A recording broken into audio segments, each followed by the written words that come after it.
পক্ষ থেকে এসেছি আজকে দুপুরবেলা কিছু খাবারের আয়োজনে। 11 জনের থেকে আজকে যে খাবারটা খাবো মাত্র আছে এখানে 4 জন, 4টি ভাই। 1 নম্বরে আমাদের কন্টেন্ট ক্রিয়েটর আলিম ভাই, দ্বিতীয়ত আছে আরেক কন্টেন্ট ক্রিয়েটর মুন্না ভাই, তৃতীয়ত হানিফ ভাই, ওই সেই উলির চরের ঐতিহাসিক ভাইটা আবার পৈক্কার পার, এই সেই পৈক্কার পার, এই সেই পৈক্কার পার।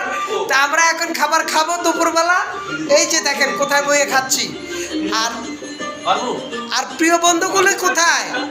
আঙ্গুল চুইবা খাইবা না? এই যে দাও, খাইয়াও লাইলাম তোমাকে দিয়া। দাও দাও দাও, হাঁসের মাংস দিয়া খিচুড়ি। আহ, গ্যারান্ডা কি রে ভাই, রে মাংসটা দাও দাও দাও, মাংসটা, ওরে মাংস রে দাও। ধন্যবাদ বন্ধুরা।